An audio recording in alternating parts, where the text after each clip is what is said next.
Hey, this is Sophie Burell, and you're watching the Brutally Delicious podcast.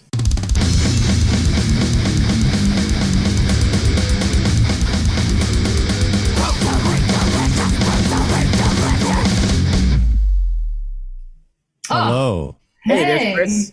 I'm Bruce. Right. Hello. There we go, right now. I can see everyone too. This is good. This is better. Awesome. Well, thank you for joining. I'm better now that I see is that an EVH in the background there? Yeah, it's two. So I've got the 5150 with loads of cables on top. Bad. That's not really what it should be used for. And then the 5150 Iconic series there. And there's actually another one here up on my desk speaker. It's the little 15 watt. I think is it LBX? I'm not sure. It's the little lunchbox head.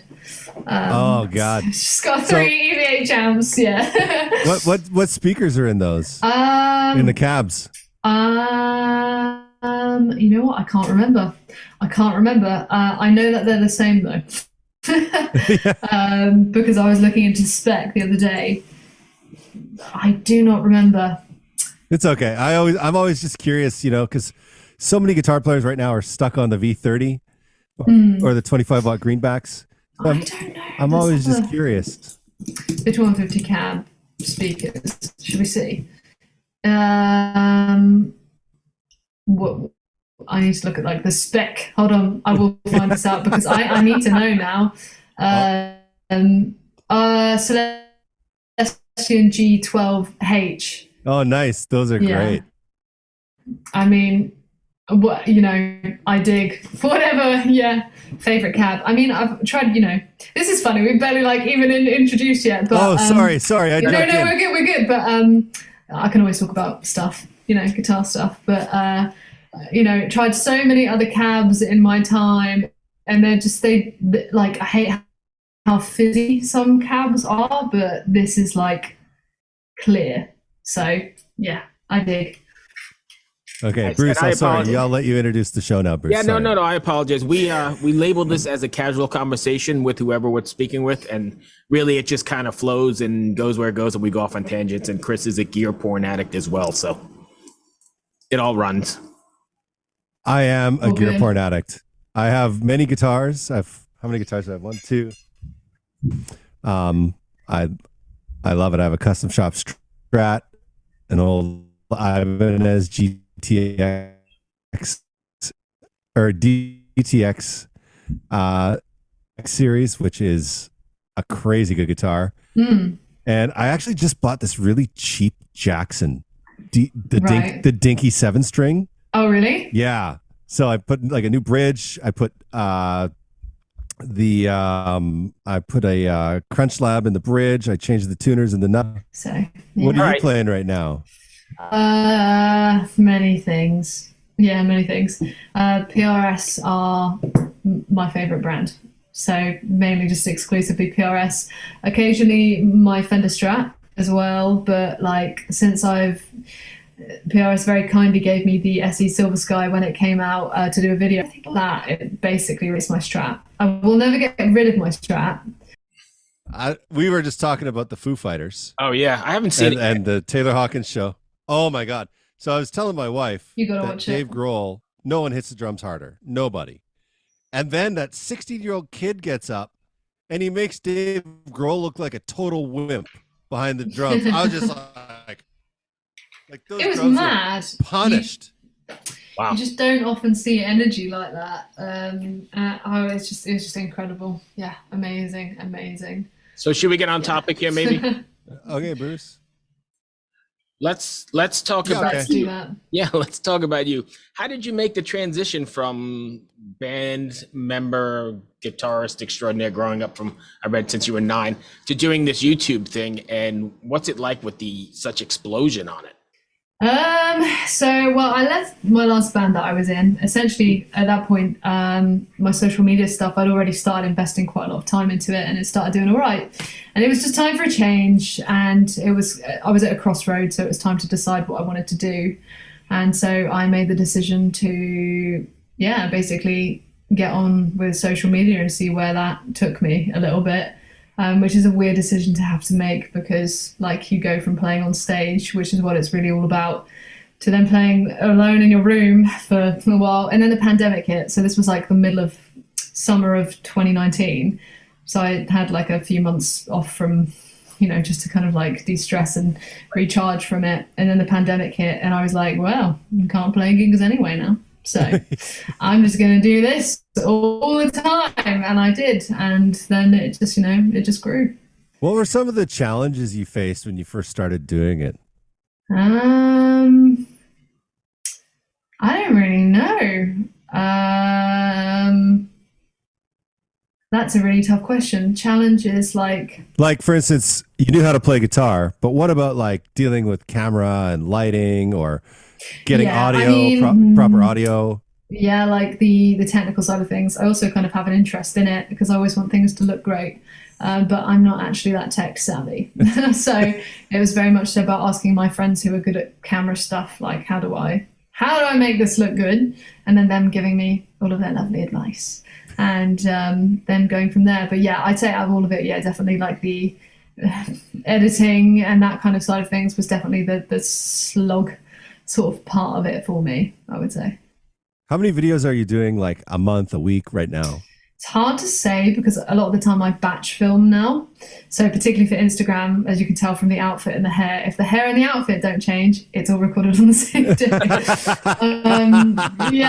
So quite a lot in one go, and then I like drip feed them, release. But I recorded 2 full YouTube videos in the last week, which is less than that in the last 6 days because I am behind schedule. Bad right now, and I need to get a move on, so it's been crazy. So yeah, I'd say like 1 a week would be for the YouTube, and then like you could say like 5 for Instagram, but I mean I chill out. I don't really release as much on Instagram. It's like maybe twice a week or once a week if I feel like it. Because I'm not really at the point now where I need to be grinding so hard with it, which is amazing because I've been doing that for such a long time, and now I can give it some space and time until I have an idea or until I'm like, it's probably time to do something again. So yeah, it's not too bad. Did you find it hard at first to be like self-motivated? Because like when you start a YouTube channel or trying to an social media following, it's like constant work. I don't think people realize how much work it actually takes to get off the ground. Did you find that exhausting? Did you almost burn out going through that process? I am still exhausted and I am still burnt out. I have not recovered from this. I haven't been on holiday in 3 years. I haven't had any time off in 3 years. Yeah, that's right, 3 years. So September 2019 was the last time I ever had any time off. Oh wow! So I am dying, to be honest, but it's so hard to stop working and to do that. But yeah, I am always burnt out and yeah, permanently tired. Really, I mean, it's amazing, but yeah, I'm permanently exhausted. Yeah, I think most of the time when people watch a YouTube channel, they don't realize they're like, oh, here's this video of this person in real time. Yeah, it's not even that. It's like, I am completely independent. I don't have a manager. I don't have like an admin person. I don't have a label. I have no support, nothing at all. So I am my own. If we go right to the start of it, okay, so I learn everything on my own, whatever, that's fine. That's what I'm good at. That's why I'm here. And then it's time to film the video. Okay, so I need to set up my entire room, pretend to be a camera person, and I'm not, and try and get it looking good. And then be my person who hits record on all of my various cameras and on my Logic software, whatever.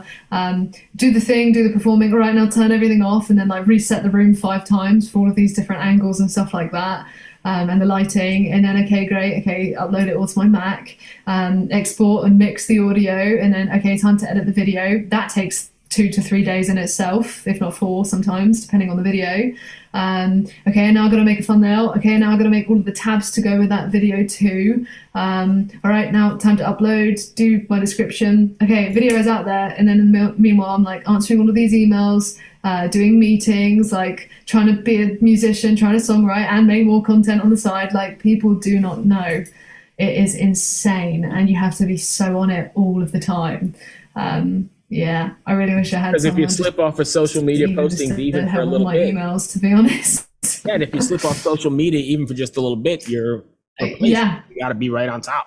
You do. Yeah, it's very hard to stay relevant in a thing that moves so quickly. What did it feel like the first time someone reached out to you for an endorsement? Oh, amazing. Yeah, I mean, I think my first endorsement was with a string. Oh, I keep hitting this. My pop shield. My first endorsement was with a string company, not the current one that I'm with. And I was like, yeah, okay. It was a small contract. It was only 6 months. So I ran with it. And it was just like, oh my God, like someone wants me. Yeah, it was a cool feeling. I think I was probably 17 at the time, so quite young. And I was like, yay, look, Ma. I made it. I endorsed. Yeah. So yeah, it was cool. It was cool. Well, what do you think was the most shocking endorsement that you got? PRS. Yeah. Yeah. When they reached out to you, were you just like, holy cried. shit? I sobbed when I made the post and I announced it. I fucking cried for like an hour because it's like my first tattoo was the PRS birds. I've been playing the guitar since I was 12, like a really, really big deal for me. And ultimately it was like a life goal of mine. And I was like, to have achieved that I was 20 at the time. I was like, holy shit. Damn, like well done me, pat on the back, I guess, because yeah. So yeah, they reached out, and the first time they reached out, I actually initially had to decline because I was already in a contract with a different guitar company. And that was what was that like? It was gutting because at my heart, it was horrible, to be honest, like not a fun time because there was no way out of that contract and I wasn't that happy either. So, and they knew it and I knew it. And basically to turn down your dream guitar company, to have to say no to them, I basically was like, wait for me, please wait for me. And they did. And then when they came back again the second time, I ended up getting a better deal really anyway, because I was in a different place. So I went straight to the US, like HQ, rather than the Europe side of things, because they do more of the social media side of things over there. And yeah, it's been incredible. How cool was that? I love them. Where is their headquarters? Yeah, Maryland. So that's right near us. Yeah. Oh really? Yeah. I'm just in North Virginia, just outside. Like Maryland's 11 miles from me, literally. Oh wow, really close then. Yeah. Oh cool. But what was it like when you got? Yeah, I assume you flew into Baltimore. No, I was supposed to, and then the pandemic hit. Oh, that just ruined everything, and I still haven't been. So. Oh wow. Sorry, I shouldn't swear. That damn virus. Yeah. Are you doing ruined it? I mean, no, I can't. Sorry, you crack on. No, I was gonna say, I know you're doing these, the video shorts for your YouTube page, but are you, as a musician, are you writing music? Are you constantly working on stuff, or is that side now? Yes. No, that is actually the main focus, and one of the reasons I've been quieter on social media anyway. So I made use of the pandemic time and I got writing for this new project, which is coming so soon. We plan to film our first music video like next month, and we've got our first master back. I'm headed back into the studio for 2 days next week to drop vocals on the final songs of this first batch that we're doing. So yeah, it's all moving now. I'm so excited.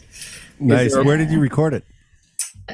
It's local guy. We're working with a producer because like me and the rest of my band, we have a lot of this tech at home, so we don't need to go and have a huge drum day, have a huge day of guitars. Like we've been recording guitars at home because we can we basically use like an IR load box, like for sure. So are you using the Captors? Captor X. The 2 nuts? Yeah, Sped has a different one. I don't know which one he has. He has the bigger unit. But yeah, we can essentially both record guitars at home, so that's what we've been doing. I just go there for vocals, and then we just like smash it on the production with our producer Luke, and he is a wizard, and we love him. We love working with him. So yeah, it's been such a positive experience. Does the project have a name? Because normally, like in the past, recording, it does, but I'm not telling it yet. But like everyone's going to be like, oh, it's like it's not predictable, but you just be like, oh yeah, like makes sense, I guess. So yeah, I mean, just wait, it'll happen soon. I'll announce it soon. But yeah, the whole experience has been really pleasant. Like in the past, studio experiences have been so freaking stressful and not really that pleasant at all. But this has just been beautiful. Like the whole process has just been so nice. And Luke, our producer, lives 10 minutes away from me, so it's very nice for me to not have to travel really far and stay away from home. Yeah, it's good. Nice. I just love how far technology has come to allow people to make records in their bedroom or in their basement or wherever. Well, you'd say that. I mean, my band, we aren't near each other. Like my other guitarist, Sped, who's also like YouTuber, Spedding, he lives up in like Manchester way. Our bassist is like Liverpool based, and our drummer is London based, and I'm South Coast, Southampton based. So we aren't near. We're all like spread across the country, and we obviously like meet at places for certain things. Like they came down for a week in July to do our first, batch of songs kind of thing. But we can get all my stuff at home, so we don't need to be near each other, which is amazing. Well, actually, I'd love for us to be near each other because I just love spending time with them, and they're my best friends. It doesn't affect the project that we're not near to each other. So. Are you using any like Session Wire or Listen to stream ideas to people at the same time, or are you just kind of emailing back and forth? No, yeah. So the way that we've done it, me and Sped have been the like core writers. Our bassist James, he actually only hopped on. When did we recruit him? I'd say at the back end of July. No, maybe in July, because he really wanted to come down to our studio week but couldn't make it because he had work. He does cruise sort of band work, does stuff on cruises. Yeah, so he's the entertainment for that sometimes, and he was like doing one of those. So he was like, oh, I really wish that I could be there, but obviously he was away. And so the way we've done it so far is like I come up with the skeletons and I take it as far as I want, and then I'm like, I'm fucking exhausted. Sped, take it from here for a bit. And then he'll change a load of shit, and then he'll make it better, and then I'll be like, oh, I got new ideas, send it back, and then I'll do more, change more again, and we've just been going blah, blah, blah, blah, blah, until we get to the place where our demos are polished, super, super polished. And then when we're good, we take it to Luke and he takes it from there. And then I lay down proper vocals. We retrack the guitars so that they're with our actual, rather than plugins, they're with our actual amps. And we good. Yeah. So we have our little work process, which is nice. Any I on the road? Go ahead. Yeah, definitely. 100%. Yeah. That's it. And that answers that question. Wow. Yeah. I've never been on tour before. I want to go. Yeah. Yeah. We see. We'll see how much expensive tour buses are by then. There's so many bands canceling tours right now because of that.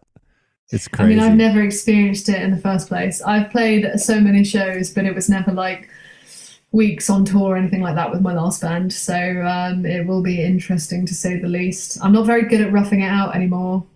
I'm a really anxious person, and I do like being at home and washing my hair. I know it sounds really generic and proper first world, but I'm not very good at roughing it out anymore. And I'm I don't drink, I don't take anything, I don't smoke. I'm really straight and narrow. I like to go to the gym. I just like being healthy and kind to myself. And tour is not very kind to you. Or healthy, right? So until you get to the stage, of touring where you can stay in hotels every night and it's all groovy, I'm not sure I can do the sleeping on a floor thing anymore. Right. So I'm hoping that doesn't happen, but we'll see. When I was younger, I had a manager who said, when you go on tour, it's like you guys are living inside of each other's underwear. Just get used to it. Aww. And I was like, that's a gross way to put it. And then I went on tour and I was just like, he's right. He's right. I think you got to really like the peeps you're on tour with.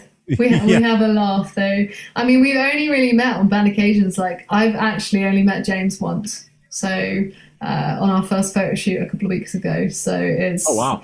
But we're already very close with each other and stuff. Everyone knew each other some way or another. So me and Sped, we met via social media a few years ago, probably about 5-6 years ago now. He sent me a random message of him like singing along to some Steel Panther in the back of a taxi, and I was like, who the fuck is this guy? And for some reason I replied. Anyway, he knew our drummer Simon, and so they knew each other, and then Sped and James worked together, like teaching music, like back in the day. So Sped really pulled us all together. Sped was like the glue in the center to be like, have you. But me and Sped, we'd always wanted to work together. We were, really good friends back when I was in my last band, but obviously too busy with that, couldn't do it. But this is our project, like it's ours now. Yeah, it's good. Nice. And you've got the backing of all the YouTubers, right? How many layers of guitars? Exactly. Sorry, yeah, Chris. Exactly.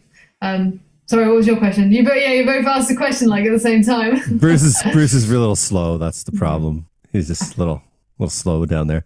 But sorry, Sophie. How many layers of guitars are you typically doing on your recordings? Quite a lot. A lot and not much. I don't know. It's tricky because so I'm fronting the project, so I'm singing too. Holy shit. Yeah, so the thing is, the stuff that I write is sometimes too hard to sing and play at the same time. So this is going to be like a really interesting time for me. It is and it's not. Like some stuff is really layered, and then other stuff is like there's like no guitar here, so or there's like one guitar here. So it really varies, but it's not shy of like epic guitar solos and stuff like that. So it's really modern, I would say, but it's not shy of our roots. Like we've got plenty of the shreds in there, so I'm hoping people will appreciate that. I love shreddies. Yeah, me too. How do you see like a lot of younger people right now are more into electronic music than say rock or guitar based music, but over the last little while I've been noticing there's a lot more young people kind of gravitating towards guitar based rock again. Do you think it's just a natural like ebb and flow of things, or what do you think's going on? Ebb and flow, yeah, I would say ebb and flow. Same with fashion. Something when I was at college, 80s fashion was like really back in, and I think 90s is quite in as well. I don't know. I think it just moves, and everyone likes to express themselves in so many different ways and stuff that they'll just gravitate towards what they like, and then suddenly it becomes trendy again. I take everything with a pinch of salt. I don't really want to pin a genre down on what we're doing. I want to say it's modern, but then like I said, true to our influences and stuff. But I don't think you should ever label things like, for example, Billie Eilish. She's like one of my favorite artists. She's, her album that blew up and all of her tracks and stuff. And then she came up with the last album. There's songs on there that were like, there was a bit rocky. And then there was something that was like bossa nova. And so I don't think you should ever, like, music cannot be put in a box. You write what you write, and that is that. Like, nice. And if someone likes it, then great, Yeah, I just saw, I got to remember the artist's name. Nita Strauss just joined them. Oh, Demi Lovato. That's Demi Lovato, right? My God, I just saw the live stuff. Yeah. I just saw that live stuff, and I was just like, when did this become metal? I was like, when did this happen? This is my point. I was like, this is great. It's funny because like you get I follow like Kerrang and Planet Rock and whatever on Facebook, and they often share articles and like Loudwire even and stuff, and the amount of people being like and getting really mad about it, like maybe the older people as well, like I love the oldies too, like, but they're very set in their ways, and they're like, this is a rock, blah, blah. And I'm like, oh, I loved it. It's like evolving, like this is part of how it goes, and they don't want to accept it, and I understand that because I too do not like change, but I think you have to learn to embrace it because some really incredible things can come of it, and this is how new genres and stuff are born. So you shouldn't try to like stamp it out or put it down, just watch it, and if you don't like it, that's fine, but just like watch the evolution and be like, interesting. You don't have to like it. No, I think it's rad. I freaking love where things are going. I think it's cool. It's really cool, and it's inspiring. It's really inspiring. Well, when Nita went over, I was just like, okay, I'll watch the video on Conan because I want to see her play. but I couldn't take my ears off of the sound of the bass. The bass tone was just like I haven't seen this performance yet, so I have to check it out. The bass tone, like they dropped the whole song down a full step, it sounds like, from what they recorded it at. Yeah. And I was just like, oh, this is cool. But the bass tone was just growling in your face. I was like, yes. Yeah. See, it's like pop can be rock too. And like you can record it on, in a studio and have it be really poppy and really production heavy and stuff. And then live could be a different story. Just like sometimes you can do stripped back like acoustic versions of things. Like there's nothing wrong with that. It's cool. So do it. Hey, I remember back in the 80s, I'm dating myself. Everyone had stripped back 80s stuff or acoustic stuff. Hey, we are running out of time here, Chris. God. Okay, sorry. No, I could talk guitar and music all day. So I appreciate you taking the time, Sophie. I know it was a random email I sent to you, but I've been watching the YouTube clips, and I think you kind of fit what we're doing, and we appreciate you carrying the torch. Oh, well, thank you guys. Thank you for having me too. It's been a pleasure, and it was really nice to meet you. You too. Hey, good luck with everything. I see you're perfect. Thank you so much. Continue to do well. And we'll talk to you soon. Rock cool. on. All right. Lovely to meet you guys. I'll see you later. You too. See you. Bye-bye. Ever wonder what a punch from Elton John feels like? Or how you'd cope with having turned down the chance to be in Nirvana? Or what signal Keith Richards gives when he wants you to get the hell out of his hotel room? Fans of Too Much Effing Perspective don't have to wonder, because they've heard these exact stories and a jillion others on our podcast. I'm Alex Hoffman, former tour manager for Radiohead. And I'm musician and comedy writer Alan Keller. On the TMEP show, we get guests like Nancy Wilson from Heart, Jeremiah Freites from the Lumineers, and Modern Family's Julie Bowen to tell us things they may have only shared with their therapist, clergy, or a TMZ stringer. So join us on Too Much Effing Perspective. That's EFFING Perspective. The only podcast you crank up to 11.